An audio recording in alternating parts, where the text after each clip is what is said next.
Hey, do your people even celebrate Thanksgiving? We did.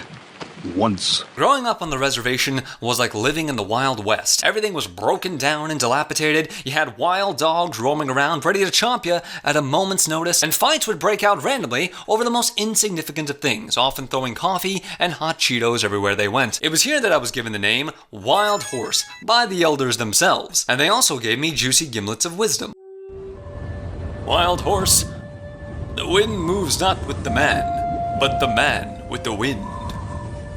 No idea what that meant. Now, these types of conversations would happen at the bar over some brewskis and Boilermakers, which I never really partook. Never really much of a drinker myself, but I did have quite a few sodas, and through my process of elimination, I found what I believe to be Tastefully Italian, the greatest soda of all time. It's called San Pellegrino, blood orange and pomegranate flavor. And look, I've been through the rigor when it comes to these sodas, man. I tried the sugar-free ones, I tried the ones with the sugar in it, with the natural sugar even. I mean, it's head and shoulders above anything I've ever tried before, and I'm gonna tell you why. Beef and pork. Ah, good, but you gotta have the pork. Oh, that's the flavor. Cool as hell flavor. Blood orange and pomegranates. I mean, who's ever seen something like that? Even the veterans of the soda game will tell you, oh, that's not a very common flavor. Yeah, you've probably seen your lemon and lime flavors, you've probably seen your orange flavors, and all these types of flavors that have basically been recycled for longer than I can even remember. But the unique factor of the blood orange and pomegranate is what makes it so special, because man, it just makes you pause for a second and say, oh. Ooh, that's good.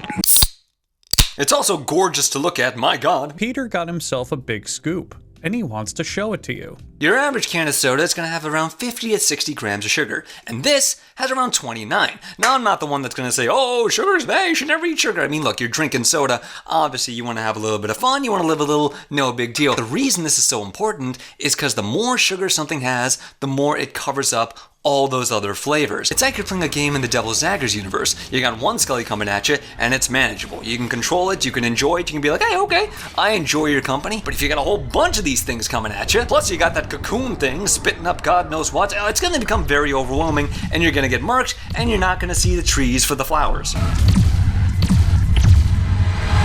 You're not going to enjoy everything all at once. And for a soda like this that has a very delicate and light taste to it, you really want to hear everything it has to say. Little subtle notes of grapefruit, pomegranate, blood orange, regular orange, all that stuff combined into it, and that you're not going to get in your regular mainstream sodas. I can't find it.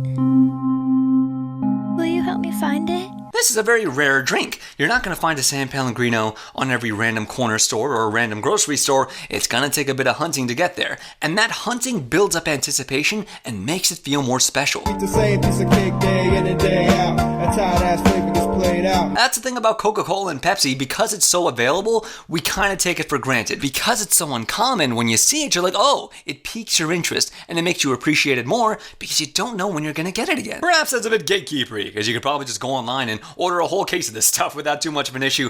But for those wandering vagabond types that like to seek out new experiences, I think this one definitely is a nice surprise that you wouldn't necessarily expect. Did I mention it's Italian? Because it is. It's good. You should try it. I did, and look at me now. The end of October, the sun's down.